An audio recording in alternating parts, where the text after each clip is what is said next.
Oi, pessoal, tudo bem?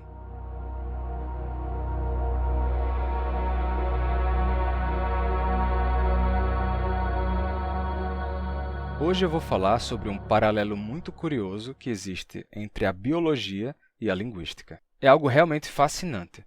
Então, vamos lá, vamos aprender algo novo. Bem, para começar, é importante saber que a gente costuma ter uma percepção errônea sobre a natureza dos idiomas. Mas as informações que vão ser apresentadas hoje podem ajudar a gerar uma compreensão um pouco mais precisa. Agora vamos fazer uma análise sincrônica e depois uma análise diacrônica. A análise sincrônica é aquela que compara diferentes elementos num mesmo período, na mesma época, e a análise diacrônica é aquela que compara elementos de tempos diferentes. Tá? Então, é isso que a gente vai fazer. Vamos começar com a sincrônica e a gente vai falar primeiro da questão sincrônica na biologia. Quem aqui é biólogo sabe que a classificação de espécies não é sempre tão simples, pode dar muito trabalho. E, bem, claro que se você pegar dois grupos, duas populações de animais assim bem diferentes, que você olha e claramente percebe que são espécies diferentes, fica mais fácil. Mas, às vezes, tem casos em que a classificação não é tão simples, que são grupos que estão próximos o suficiente para talvez serem a mesma espécie, mas distantes o suficiente para talvez não serem da mesma espécie. E para exemplificar isso, eu vou mostrar o que a gente chama de espécie em anel, ou populações em anel. Tá? É bem interessante. Tá? Vou mostrar aqui para vocês. Bem, vocês podem ver minha tela agora. Bem, o que é que acontece aqui? Esses círculos, eles representam populações de um animal. Tá? O curioso é o seguinte. Esse círculo aqui, essa população, você poderia dizer facilmente que é da mesma espécie que essa população e que é da mesma espécie que essa população.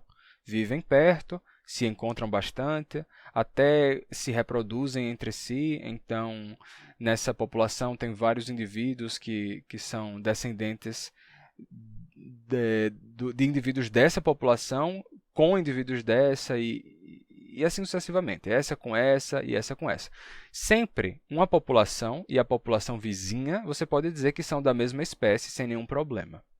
Ok, muito simples, nada demais. Então, você poderia dizer que se esse é da mesma espécie que esse, e esse é da mesma espécie que esse, e esse é da mesma espécie que esse, que é da mesma espécie que esse, então, esse aqui é da mesma espécie que esse aqui ou que esse aqui. E aí é que está o problema. Não, não são. É bem complicado, porque se você pegar indivíduos muito distantes, populações muito distantes, os comportamentos são muito diferentes, a aparência é diferente, os genes, eles nem são compatíveis geneticamente, de forma que eles não iam se reproduzir. Eles iam se perceber como indivíduos de espécies diferentes e nem tentar a reprodução, muitas vezes. Então, aí entra uma coisa muito complicada. Você tem uma população original que começou a migrar, certo? Essa população foi migrando e foi se espalhando por aqui e foi também migrando nessa outra direção. Só que havia uma barreira geográfica. A população que migrou para cá e que foi gerando novas populações aqui, e as populações que foram também sendo geradas aqui, ficaram sem contato. Então, uma mutação genética que aparece aqui, por exemplo, nessa população e que se estende por essa população, vai ser passada para a população vizinha, para essa aqui e para essa aqui também, só que, claro que não com a mesma intensidade, né? Porque isso daqui está bem estendido aqui, mas poucos indivíduos dessa população vão se reproduzir com os dessa daqui. Então, já vai ficar esse gene novo, essa mutação fica diluída. E vai ficar mais diluída ainda aqui e mais ainda aqui, até que talvez esses genes nem cheguem aqui, por exemplo. Isso vai fazendo com que você tenha uma diferenciação genética cada vez maior. Sempre os vizinhos continuam sendo da mesma espécie, mas vai chegar um ponto que esses indivíduos aqui né, essas populações que foram migrando e foram surgindo aqui, terminam gerando esse grupo aqui, e esses aqui vão gerando esses grupos até gerar esse daqui, e esse é da mesma espécie que esse, que é da mesma espécie que esse, e assim sucessivamente até você fazer o círculo completo. O problema é que esse daqui não é da mesma espécie que esse aqui. Eles são claramente espécies distintas, não se reproduzem entre si e são muito diferentes. Só que, indo aos pouquinhos, eles são sempre da mesma espécie do vizinho. O que é que está acontecendo aqui? Ei, são... Porque você pensaria, se esse é da mesma espécie que esse, e esse é da mesma espécie que esse, então isso significaria que esse tem que ser da mesma espécie que todos, mas não é. E por quê? É porque essa questão de espécie é uma classificação que nós fazemos das coisas, certo? Nós estamos categorizando a realidade. A realidade, na verdade, nos apresenta, muitas vezes, um contínuo.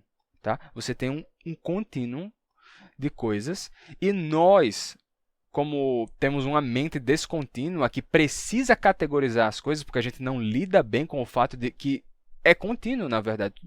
Aqui você tem uma coisa contínua. Então, a gente precisa categorizar e dar nome às espécies e classificar, etc. Isso é uma coisa que a gente está fazendo. Mas, na verdade, não existe um momento em que deixa de ser uma espécie e passa a ser outra. Só existem pequenas diferenças que vão se acumulando até que você tem claramente duas espécies diferentes, mas não tem um momento em que acontece essa ruptura, sabe? Aqui nessas imagens também dá para exemplificar isso. Né? Você vai ter um grupo 1, grupo 2, 3, 4, 5. O 1 é da mesma espécie que o 2, que é da mesma espécie que o 3, que é do 4, que do 5, só que o grupo 1 e o grupo 5 não são da mesma espécie, não se reproduzem, são muito diferentes. E aí, certo? Bem, a mesma coisa acontece nas línguas, só que não em reprodução, mas em comunicação. Tá? A gente vai falar disso já já. Bem, mas sabe onde mais vocês vão encontrar coisas assim agrupadas direitinho? Acertou? Insider. Na página da Insider, você pode vir aqui na seção de kits e vocês vão ver, por exemplo, alguns kits como esse daqui, ou como esse, que você tem duas cuecas da Insider com duas camisetas Tech. Também tem... Bem, tem vários, vocês podem dar uma olhada. Lembrando que a Insider antecipou as promoções do Black November para agora. Então, aproveite os melhores preços do ano e antecipe as suas compras antes de suas peças preferidas começarem a ficar em falta no estoque. Os meus preferidos aqui são... eu diria que esse aqui, duas camisetas Tech básicas com duas cuecas da Insider, excelente. Também esse aqui, porque tem uma de manga longa, eu gosto muito de manga longa. Mesmo que eu use com a manga dobrada, eu gosto muito. Então, é isso aí. Então vão lá dar uma olhada e aproveitem lá, porque com o cupom vocês têm direito a um desconto que se acumula com o desconto dos kits, chegando até a 40% de desconto. Então, aproveitem lá a oportunidade. Vocês podem adquirir kits masculinos, femininos para renovar o guarda-roupa com peças duráveis ou para presentear alguém. Então, essa aba dos kits é excelente para você que ainda não decidiu qual peça de roupa comprar. Aproveite lá. Use o cupom GLOSSONAUTA15. Bem, agora voltando para o tema central do vídeo, você pode se perguntar: como essa questão das espécies e da classificação de espécies, o que é que isso tem a ver com as línguas? Bem, e é disso que eu vou falar agora. Pense, por exemplo, que existem diferentes grupos de pessoas, os grupos A, B, C, D, E, que vivem em territórios vizinhos. O grupo A, o grupo B são vizinhos, eles podem conversar entre si sem nenhum problema. O grupo C e o grupo D também podem conversar entre si sem nenhum problema. Tá, o grupo B com o C, o D com o E e assim sucessivamente. Os vizinhos sempre podem se entender sem problemas. Eles se entendem como falantes da mesma língua e se comunicam sem grandes dificuldades. Entretanto, ao pegar um membro do grupo A e um do grupo E, eles não se comunicam muito bem entre si. Na verdade, talvez a comunicação seja bem complicada, certo? E aí, eles falam a mesma língua ou eles falam línguas diferentes? Se eles não podem se comunicar. Porque se você definir a língua como pessoas que podem se comunicar, então se eles não podem se comunicar, eles falam a mesma língua, ou se a comunicação é muito, muito difícil, muito limitada, eles podem se comunicar, porque se a comunicação for muito difícil e muito limitada, mas ainda assim for possível, então você pode dizer que português e espanhol são a mesma língua, ou que português e italiano são a mesma língua, tá? Então, aí entra um problema. O que é que vai definir que são a mesma língua ou que não são a mesma língua? Vai ficar bem complicado, porque vai depender dos critérios que a gente está usando para classificar o que é a mesma língua e o que é uma língua diferente. Tá? É aí que entra o problema. Assim como nas espécies que eu mostrei antes, que não dá para você dizer quando acaba uma espécie, quando começa outra, porque não existe essa ruptura, certo? Então, da mesma forma, entre as línguas você pode ter a mesma coisa, você pode ter um contínuo e você não existe um momento em que acaba uma língua e começa outra língua. Não é que a gente não encontrou, é que ele não existe. Você só vai ter diferenças que vão se acumulando e se acumulando, até que chega um ponto que você tem duas línguas diferentes. Então, em dois pontos próximos são a mesma língua, em dois pontos distantes são línguas diferentes. E aí vai depender de onde você faz o recorte. Porque se você recorta aqui, então esses dois falam a mesma língua. Aí você faz o recorte aqui, e aí esses dois falam a mesma língua. Só que vai ter um grupo que vai pertencer aos dois grupos, ou seja, ele fala a mesma língua que esse daqui, que aquele ali, mas os dois extremos não falam a mesma língua. E aí? Tipo, o interessante é que esse é o estágio natural dos idiomas, por assim dizer, certo? Os idiomas, de forma natural, são assim. O que a gente conhece como o português, como uma entidade linguística separada do espanhol, o espanhol como uma entidade linguística separada do italiano, isso daí é algo que a gente criou, a gente vai lapidar isso para ficar desse jeito, porque não é o estágio natural das línguas. Isso é o interessante. Por exemplo, você vai ter o latim, certo? O latim foi levado a vários lugares diferentes, e aí você vai ter vários falantes de latim em diferentes locais.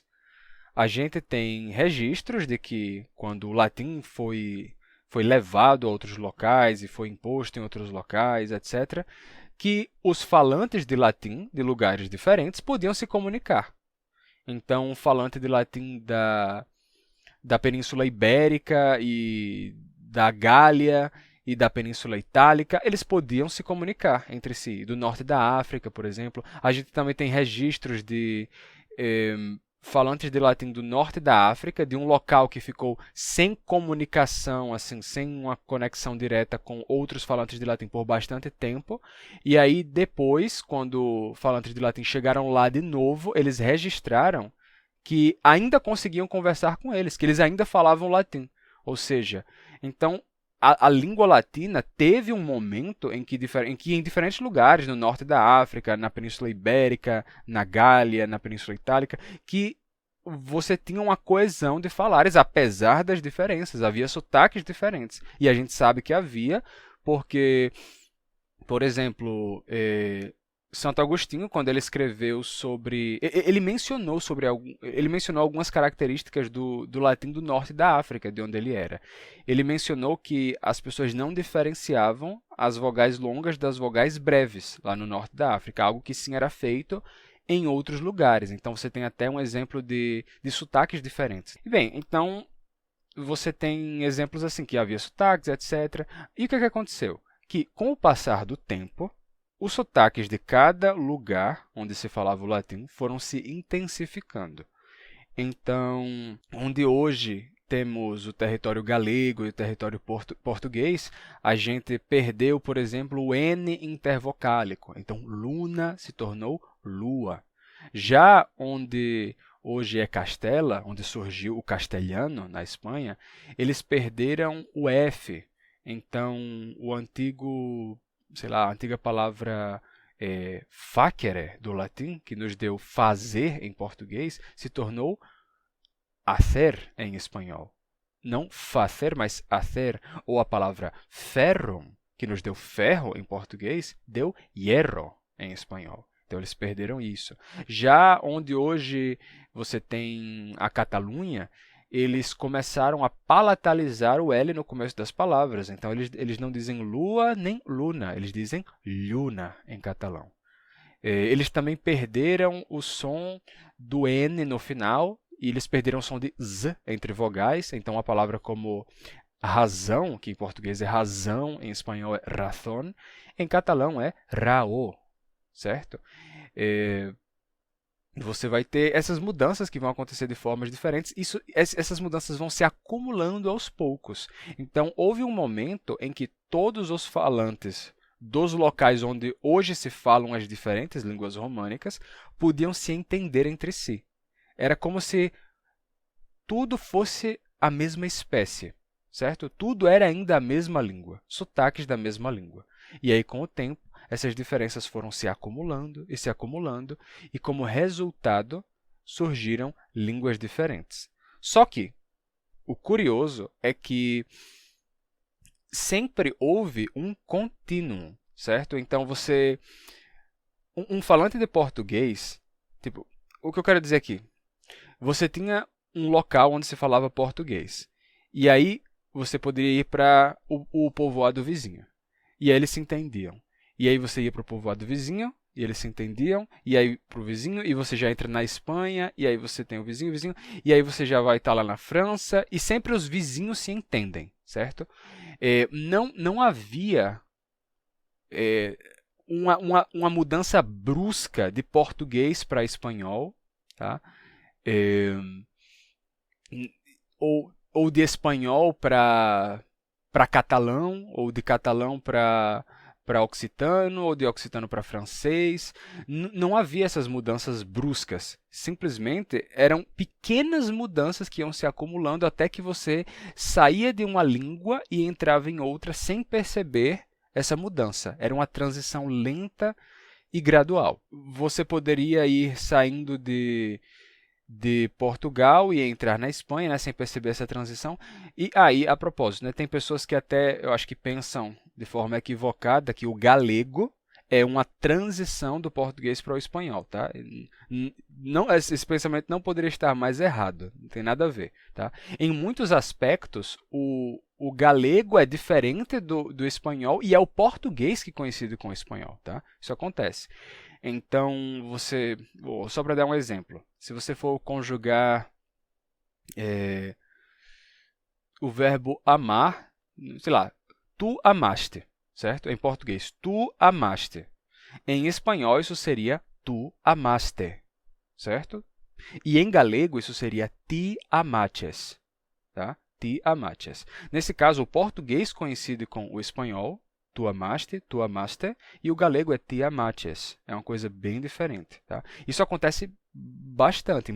Então, em muitos aspectos, o português coincide com o espanhol e o galego é diferente. Às vezes, o galego coincide com o espanhol e o português é diferente, mas não é que o galego é uma transição do português para o espanhol. Não é de forma nenhuma, tá? O galego não é. Muitas vezes, os galegos pensam que o português é que parece uma transição, porque o português é cheio de coisas que coincidem com o espanhol e o galego é que é diferente.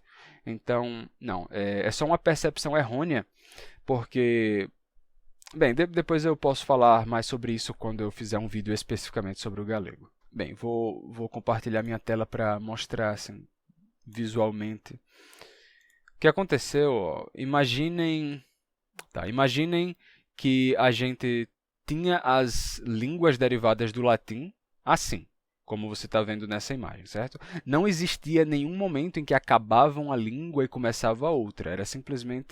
Havia simplesmente populações vizinhas, de cidades vizinhas, e que você aos pouquinhos ia indo e avançando até que dois pontos muito distantes não se entendiam, mas dois pontos próximos se entendiam sem nenhum problema.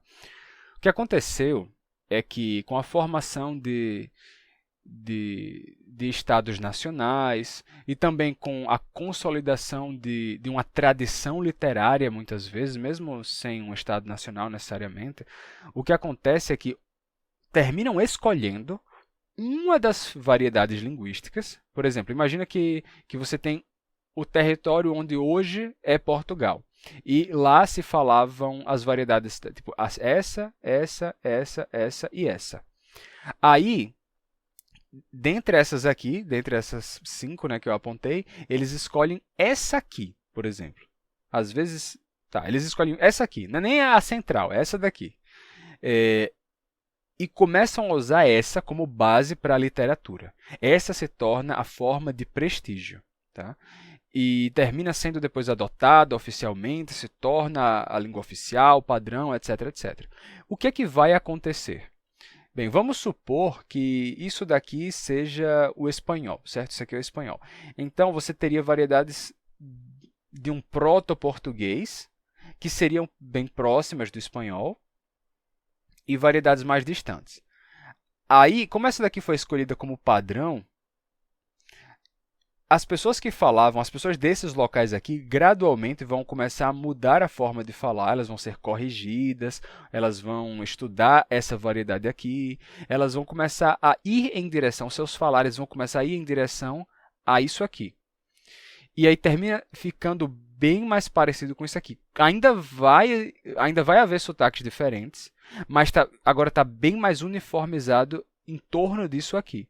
Como resultado, essas variantes que eram próximas, sei lá, do espanhol, se afastam do espanhol, e vamos supor que o espanhol padrão termina sendo baseado nessa variedade aqui. Então, as variedades do espanhol vão começar a caminhar na direção disso aqui, e aí você cria uma ruptura, em que agora você tem claramente uma diferença entre português e espanhol como duas línguas diferentes. Algo que não havia, antes era só um contínuo, passa a ser algo com uma ruptura.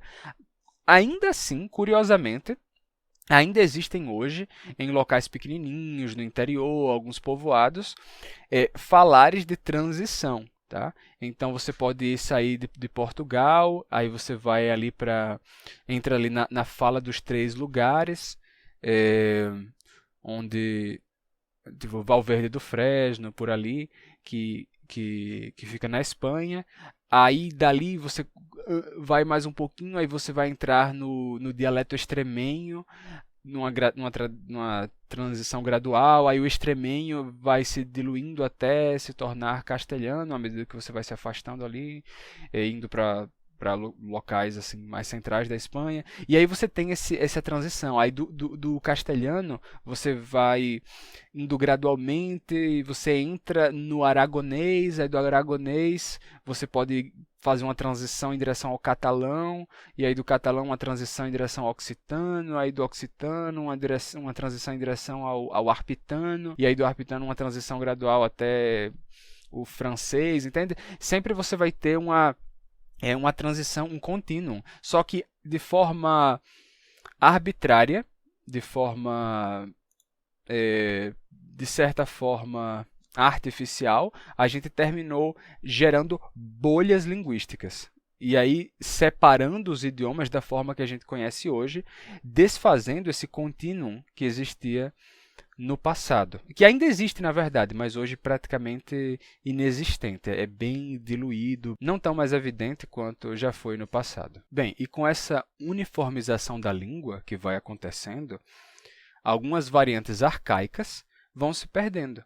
Então, em português, a gente já teve como variante de escutar, escuitar, variante de lua, luma, certo? Escuitar é uma forma mais arcaica que escutar, né? Porque em latim a gente tinha auscultare. Então, esse L, auscultare, ele se vocaliza, né? Ele daria primeiro escuitar e, posteriormente, escutar, como uma forma mais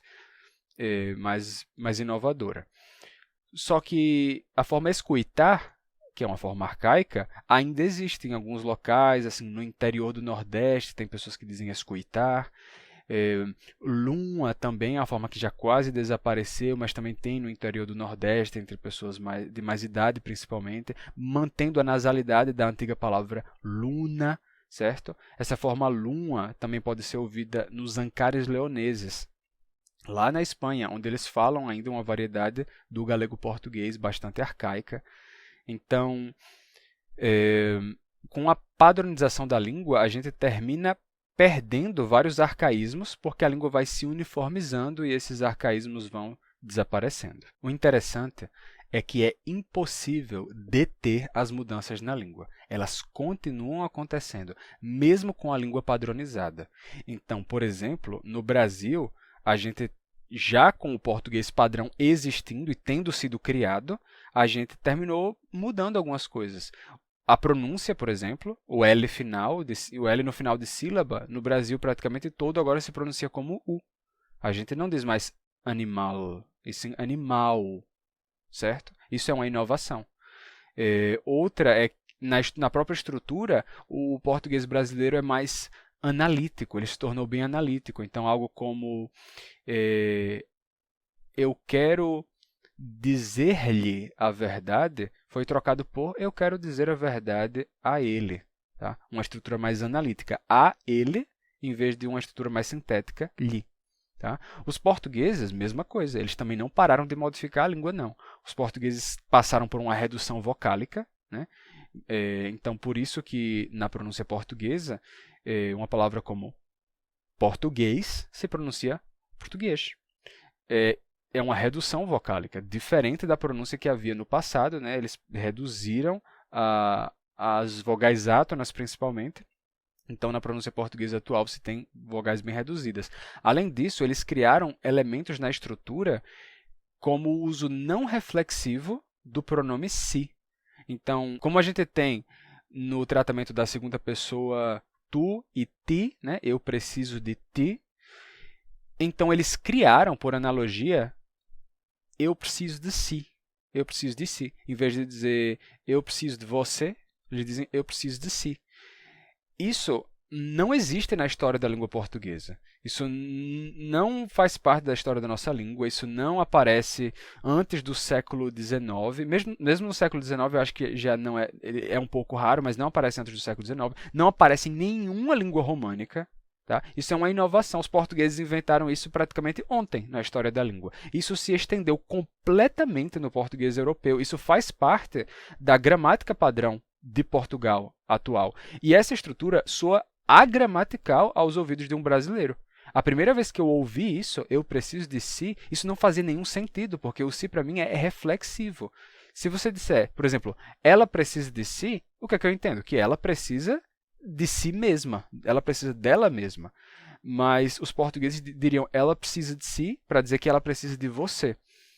Então, isso é uma estrutura portuguesa, é uma inovação que eles inventaram, que surgiu na língua lá, por analogia, né? Pensando, o pronome se é um pronome de terceira pessoa. Então, como o você é um tratamento que usa o verbo da terceira pessoa, então o se, que é de terceira pessoa, a gente poderia aplicar como se fosse de você, para não dizer precisa de você, dizer precisa de si. Claro que eles não fizeram isso de forma consciente, foi algo assim espontâneo, mas é uma coisa que foge completamente à lógica, não só do português, mas também de todas as línguas românicas e do latim. É uma coisa nova, típica de Portugal. E eles criaram isso, mesmo que já existisse uma língua padrão. Então, mesmo havendo uma língua padrão, a língua continua mudando. Isso é muito interessante. No meu caso, eu comecei a perceber melhor e sentir melhor esse contínuo que existe dentro das línguas quando eu comecei a estudar a fundo o galego. Porque o galego não teve uma norma padrão oficial durante muito tempo. Foi só no final dos anos 70, né, final dos anos 70 para os anos 80, que a gente foi ter mesmo uma norma oficial para o galego. O que significa que antes disso não havia uma norma de referência para a língua. A língua estava livre para se comportar como as línguas naturalmente se comportam e gerar variações. Então, você tinha diferenças morfológicas bem interessantes, como você tem galegos que, para dizer bom, dizem bo, enquanto outros dizem bom. Você tem galegos que, para dizer irmã, dizem irmã, enquanto outros dizem irmã. Alguns, para dizer escutar, dizem escoitar, enquanto outros dizem escuitar. Bem, por quê? Porque a palavra medieval para o bom era bom. Bom era bom, era B-O, o O nasal, mais um outro O final, bom. O que aconteceu foi que, em português, isso mudou para bom. A gente só perdeu esse O final, ficou bom. B-O e esse O nasal. Só que a gente escreve um M final, né, para marcar essa nasalidade do O. Bom, os galegos tiveram duas evoluções diferentes. Uma delas foi perder o O final e manter a nasalidade, que é o que aconteceu em português, ficou bom. E outros galegos perderam a nasalidade e mantiveram o O final, assim, bom O se tornou bo, e depois os dois Os se fundiram em um só e ficou bo. Então, tem galegos que dizem bo e outros dizem bom. Para irmã, mesma coisa, a gente tinha na língua medieval irmã, irmã, irmã, certo? O masculino era irmão e o feminino era irmã. O que é que aconteceu? Em português, a gente manteve a nasalidade e perdeu o A final, ficou irmã. Em galego, alguns falantes de galego passaram para irmã, a minha irmã, dizem minha irmã, enquanto outros falantes de galego dizem minha irmã, certo? Eles perderam a nasalidade. Alguns perderam a vogal final, outros perderam a nasalidade. Para escutar, antes eu mencionei, né, que tem escuitar em português. Bem, os galegos conservaram essa forma, escuitar, mas em alguns falares galegos, ou em muitos falares galegos, na verdade, eu acho que talvez a maior parte da população lá pronuncie com oi. Dizem escoitar. O ditongo ui se abriu para oi. Então, em galego, você tem escoitar, escuitar, irmã, irmã, bo, bom. Tem várias formas diferentes assim dentro de um território minúsculo. O território galego é muito pequenininho. E por que tem tanta variante? É porque não tem uma língua padrão para uniformizar os falares. Então, ele ficou livre para fazer o que quiser, né? Ficou livre completamente assim e foi se dialetalizando. Até que, recentemente, foi criada uma norma padrão, só que é muito recente. Então, essas variedades dialetais continuam vivas lá. Depois, eu fui estudar occitano. Aí sim é muito mais dialetalizado que o galego, muito mais. E aí eu fiquei muito surpreso como dentro de um mesmo âmbito linguístico você tinha tantas variações. Eu comecei a ver como é que as línguas se comportavam de verdade, naturalmente, se elas não estivessem sob a influência de uma língua padrão que forçasse ela em direção de algo uniforme. Então, eu me impressionei com isso no occitano. Bem, e isso são casos muito interessantes, né? Agora, falando de forma diacrônica, né, através do tempo, que eu tinha dito antes que ia comentar, vou comentar de forma bem breve. No caso das espécies, eu disse, né, que... Vou até compartilhar minha tela de novo aqui, só para mostrar mais uma vez. No caso das espécies, você vai ter... Isso que eu disse, né? Que sempre o vizinho é da mesma espécie, né, que o vizinho. Esse é da mesma espécie que esse é da mesma espécie que esse, e por aí vai. Isso também se aplica na descendência, certo? Um indivíduo sempre é da mesma espécie que os seus pais. Sempre vai ser assim, tá? E isso vai se aplicar na evolução linguística também com o tempo. Vou explicar como. Bem, um indivíduo sempre é da mesma espécie que seus pais. Então, se você tem, vamos supor, você tem 10.000 gerações. 10.000 gerações de um animal. A geração 1 e a geração 2 são da mesma espécie. A geração 2 e a geração 3 são da mesma espécie. A 3 e a 4 são da mesma espécie. E assim sucessivamente. Sempre o filho é da mesma espécie dos seus pais. E sempre, nas línguas, um filho fala a mesma língua dos seus pais. Se a língua tivesse sido transmitida pelos pais para o filho, então eles falam a mesma língua. Tá? A não ser que haja uma substituição linguística e a língua seja proibida e alguma coisa aconteça. Mas, caso contrário, o filho fala a língua dos pais. E o filho sempre é da mesma espécie dos pais. Só que, da mesma forma que naquele círculo, nos extremos, né, apesar de todos os vizinhos serem da mesma espécie, nos extremos eles já são de espécies diferentes, se você vai acumulando mutações genéticas com o passar das gerações, apesar de a geração 1 e a geração 10 serem a mesma espécie, a 10 e a 20 serem da mesma espécie, se você comparar a geração 1 e a geração 5.000, por exemplo, aí você tem claramente espécies diferentes. E nas línguas acontece isso também. você falava a mesma língua que seus pais, e os seus pais falavam a mesma língua que os pais deles, e assim sucessivamente. E se você for voltando no tempo, você chega até o latim, e você passa para além do latim, você passa para o latim arcaico, e para o proto-itálico, e para o proto-indo-europeu, e vai voltando, voltando, voltando. E sempre os filhos falam a mesma língua dos pais. Nós não vemos uma língua se tornar outra na mesma geração. Você não vê uma espécie se tornar outra na mesma geração, mas você pode analisar o registro que nós temos do processo.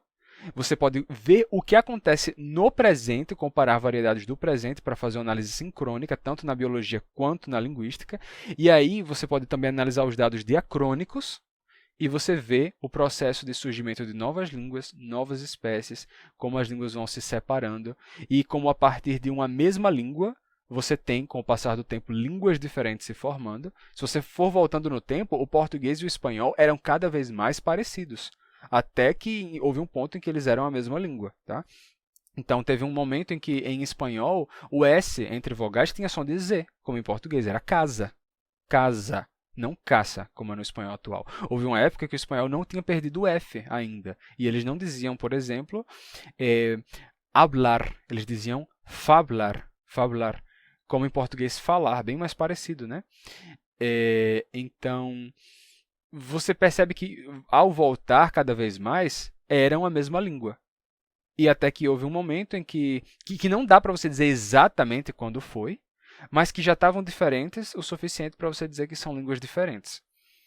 Nas espécies acontece a mesma coisa. Você vai ter as espécies mudando gradualmente e em algum momento você vai ter espécies diferentes. Uma mesma espécie gerando espécies diferentes e por aí vai, como no exemplo que eu mostrei antes na imagem. Tem uma população central, uma população primordial, e aí a partir dela dois grupos se formam e no final das pontas você tem duas espécies diferentes provenientes de uma mesma população.